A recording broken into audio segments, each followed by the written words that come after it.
What do you see when you look in the mirror? Your best silly face? The school picture day smile?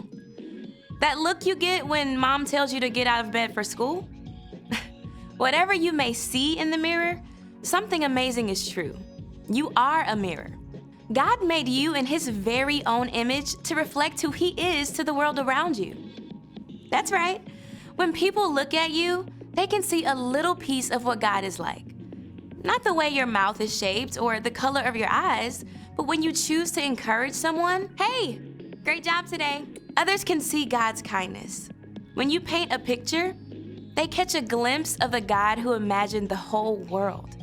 When you help your friend solve an argument, they can see a reflection of the God who made peace with us. The God who thought up the entire universe made you to look like Him. And when you use your imagination, you can show the whole world a little piece of what He's like. That's why creativity is an amazing way to worship God with your life. Because worship is about more than just singing loud. It's all about living loud.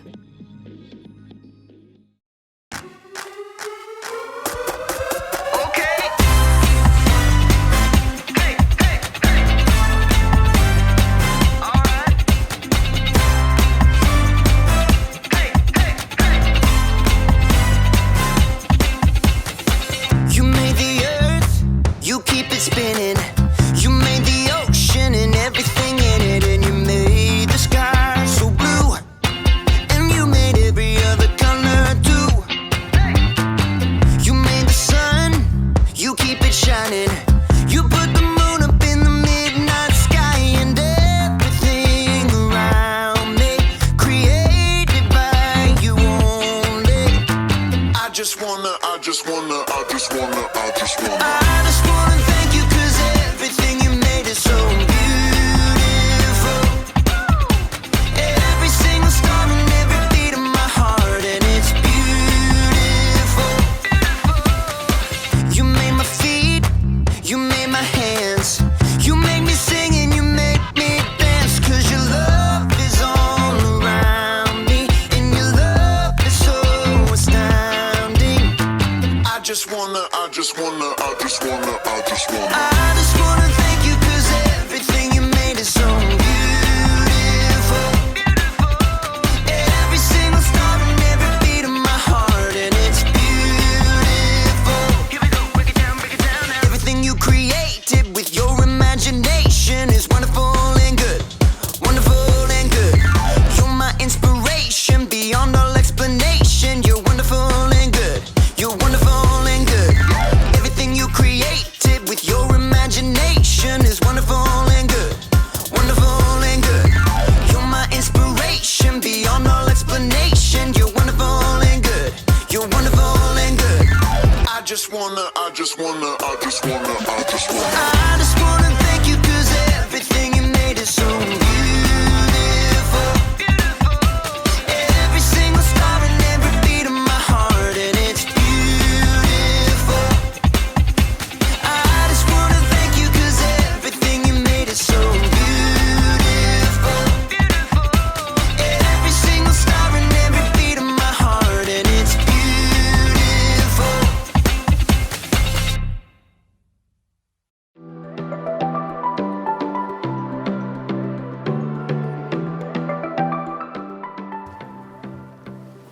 What's up, everybody? My name is Jacob, and today I want to talk to you about creativity, because there's so many different ways to be creative, right? You could be like a creative actor. Alas, poor Yorick. I knew him well. Who's Yorick? You got the wrong skull, kid. Oh. You could be a creative dresser.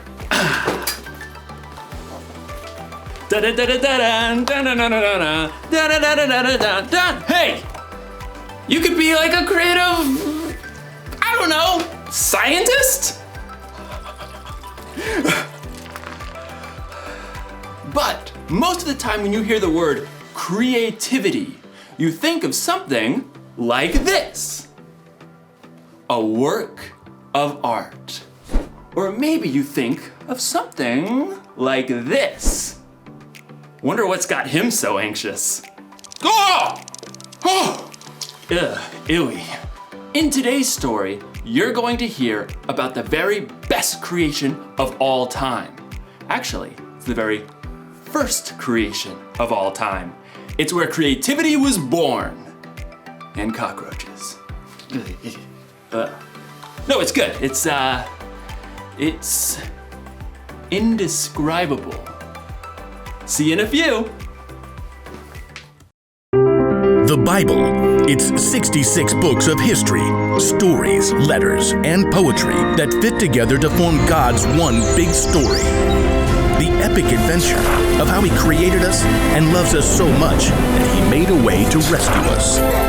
As we travel through the Bible, from Genesis to Revelation, we discover people who met God and found their lives changed forever. Now, for an amazing story. Inspired by the book of Genesis, chapters 1 and 2. In the beginning. The very beginning. Before the first breath. Before the first flash of color. Before the first moment in time.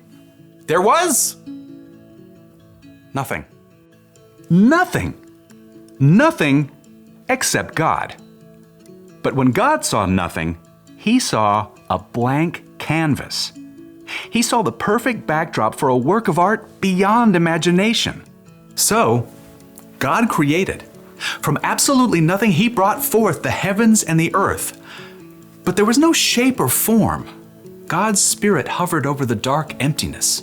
Then, God called out, "Let there be light." Brilliant light shattered the darkness like golden trumpets on a still morning. Bright rays shimmered and danced in all the hues of the rainbow. God saw the light was good. He divided the light from the dark, calling the light day and the darkness night. Evening and morning together shaped the very first day of all time. Then God said, "Let there be a huge space between the waters. Let it separate water from water." By His words alone, God shifted the waters, leaving a vast arching space above. The sky. Evening and morning rolled past, the second day. God lifted His voice again. "Let the water under the sky be gathered into one place. Let ground appear." Dry land shrugged its way out of the water. Islands and vast continents and gritty deserts and towering mountains. God called the dry ground land, and He called all the gathered waters seas. But God had even bigger plans for this day. "Let the land produce plants, and let there be trees on the land." In moments, tall grasses unfurled across the plains, and giant redwoods shot up from the dirt. Flowers and grapevines and carrots and corn sprouted and flourished. God saw that all of it was good. That evening and morning closed out the third day. "Let there be lights in the huge space of the sky. Let them separate the day from the night." At the sound of God's voice, the blazing sun exploded into being. The silvery moon spun out. Stars and galaxies flooded into space, filling the universe. Pew, pew, pew. God set the sun to rule the day, and the moon to rule the night. And God saw it was good. That evening and morning made up the fourth day. But God wasn't done painting His masterpiece just yet. "Let the seas be filled with living things. Let birds fly above the earth and across the huge space of the sky." Instantly, the seas and rivers and ponds writhed with dolphins and octopi, salmon and minnows. Eagles soared and bluebirds nested, while ostriches stretched their long necks. God saw they were good. That evening and morning formed the fifth day. But God kept working on His creation. "Let there be livestock and creatures that move along the ground and wild animals." At once, animals of every kind appeared. Elephants thundered through the forests, and squirrels darted up tree trunks. Monkeys chattered, and pigs rolled happily in the mud. God saw it was all good. But he had one more creation in mind. Let us make human beings so that they are like us. Let them rule over the fish and the birds. Let them rule over all the animals. Then, with his own hands, God formed the very first man and the very first woman, Adam and Eve. I'm me. And you are you. And this place? It's beyond words. Unlike the animals, God made people in his image to reflect him. Have children and fill the earth. Rule over the fish and the birds and every living creature. I am giving you every plant on the earth for food. God looked over everything he had created and saw that it was very good. That evening and morning were the 6th day. And on the 7th day, God rested. I mean, his work was finished. His glorious creation was complete. But because God had formed people in his image, they too could reflect his imagination and creativity. The possibilities ahead of them were endless.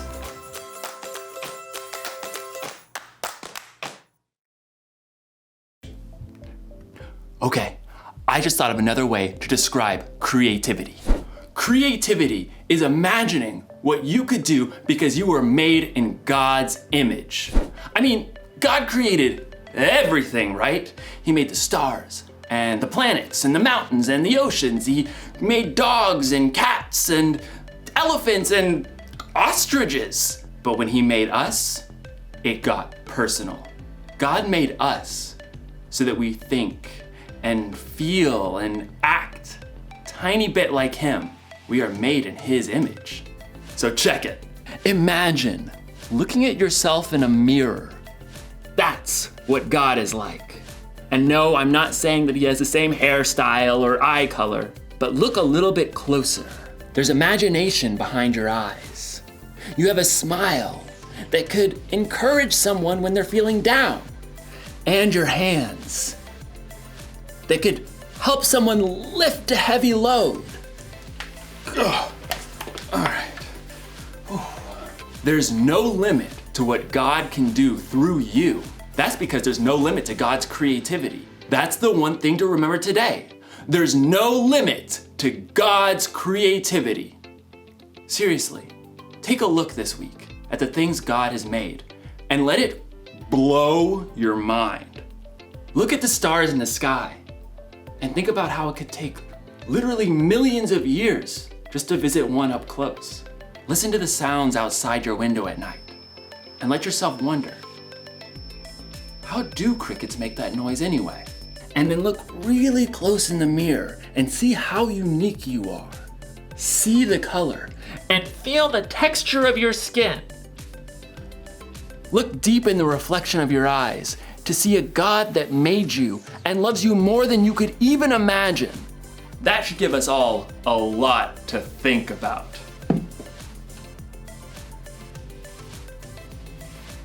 No wonder this guy's a statue. He's thinking about God's creativity. Dude.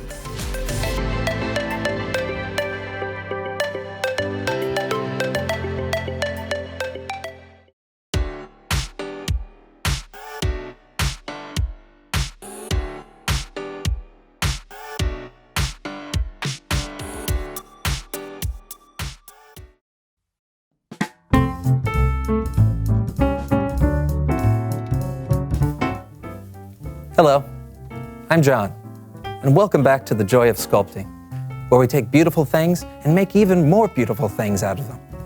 Let's take this sculpture of my co-host, Brandon. Isn't that lovely? So lifelike, his eyes, his hair. The detail really is marvelous. But what if we could make something new out of it? Let's see.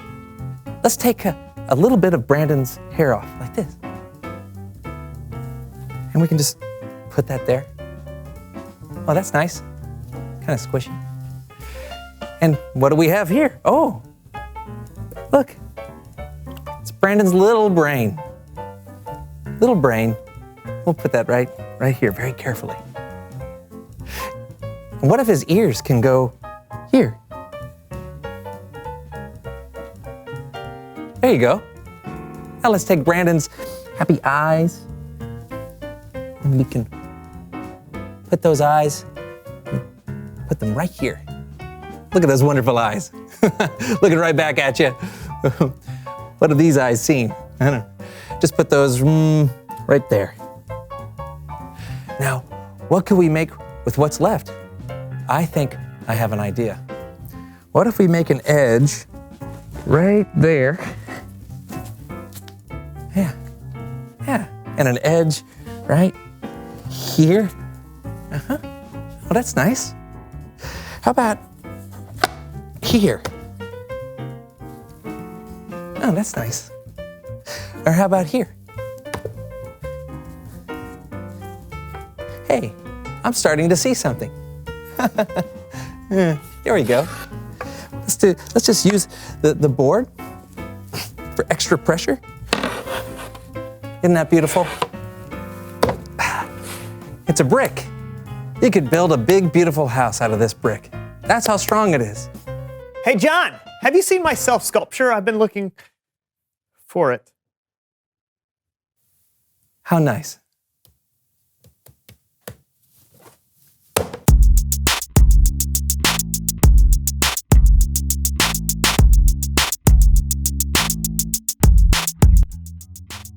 Hello, everyone. I'm Brandon. And I'm John, and welcome to The Show. Well done. Yeah. High five. Oh, that was close. I'll get it. I'll figure it out one day. Sure. So what is all this stuff that you have? Oh, I'm coming up with some new super mutants for a new comic book I'm creating. Oh, well, that sounds fun. How do you come up with your new mutants? Well, I have a jar of heads, Okay. a jar of creature bodies, and a jar of superpowers. Oh, and you what? Do you just draw them out? Sure. One I'll by show one? you. Watch this. Oh, I got a horse head. All right. I'll just take this one. T-Rex body. Look at that. Cool. And a superpower is static electricity. Oh, static electricity. Huh. Yeah. Not everyone can leap over tall buildings in a single bound, Brandon. Oh, well, that's true, I guess. There you go. I think we'll call this guy Sir Neighborly, the Sparkosaurus Rex. I think I can make this more interesting. Explain how. All right. Mutant Melee. What am I looking at? Hey, that's me. No, that's your avatar. Except now you're... Sir Neighborly, the Sparkosaurus Rex. Superpower, static electricity. Versus Panda King. Superpower, interpretive bamboo. Ready? Melee!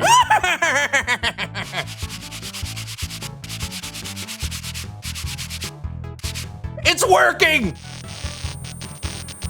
Static electricity! Ow. Ow! My turn. What are you doing? Music.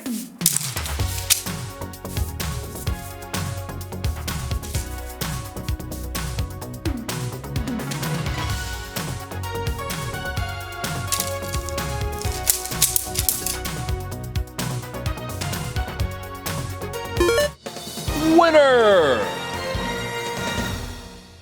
Round 2. All right. Who am I going to be this time?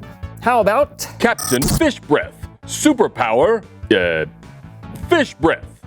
Versus Bat Boy. Superpower, can fly. As long as he doesn't realize he's in the air. What does he mean I can only fly unless I realize I'm in the air? Ready? Melee! Ah! I'm flying! Oh, no! Oh!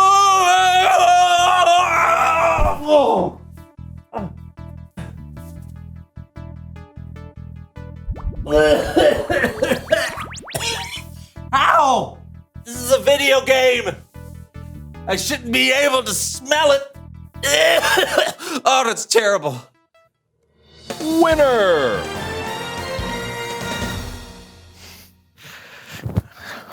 Oh, it still stinks. Get these things off me. Yeah, that does stink. Great, I'm gonna have to do laundry. Oh, or maybe burn them. Wait, before you do that, it's Bible story time with Kellen.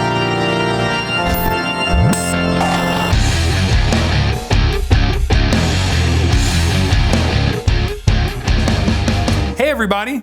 What's up, Kellen? Not much.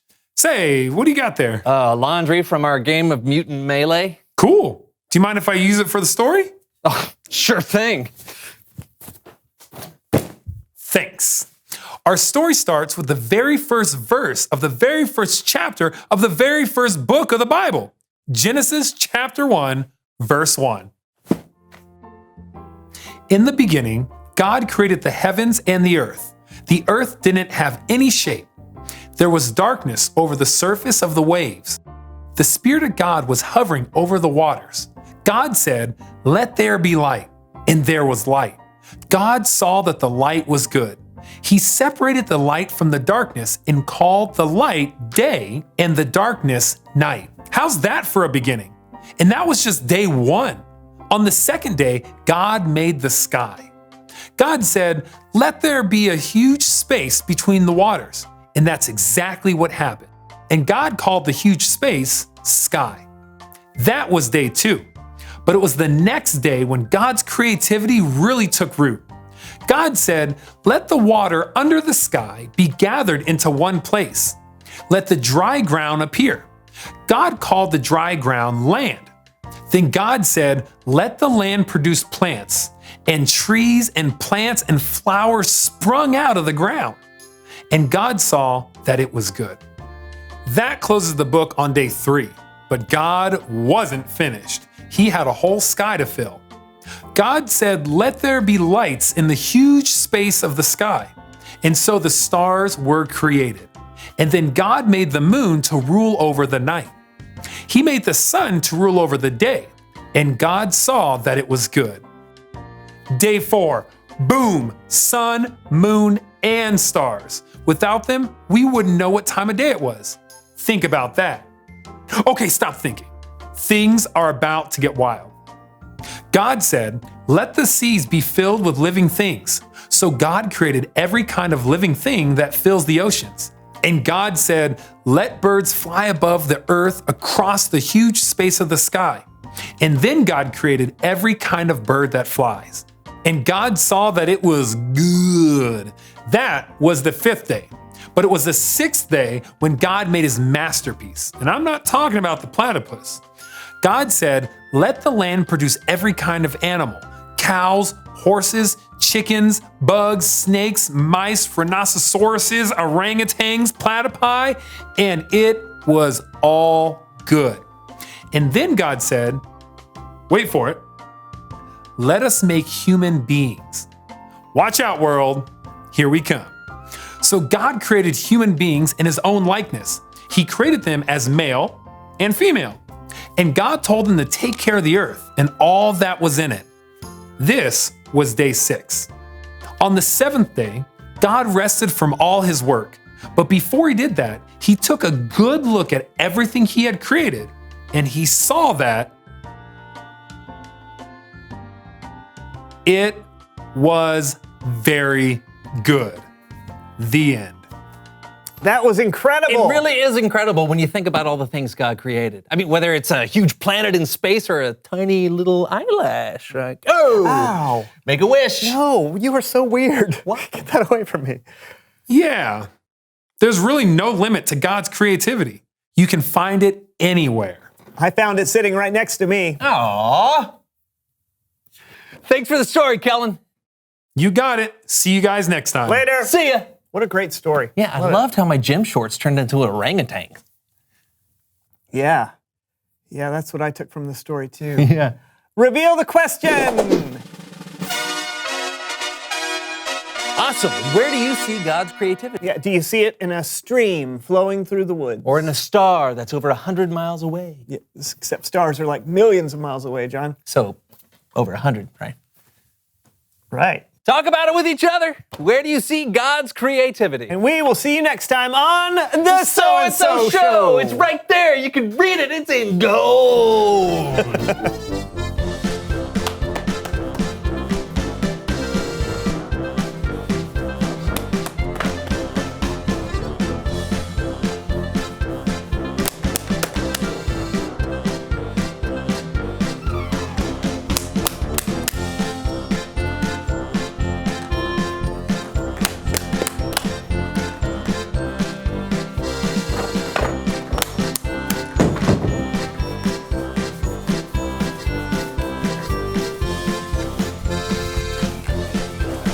No!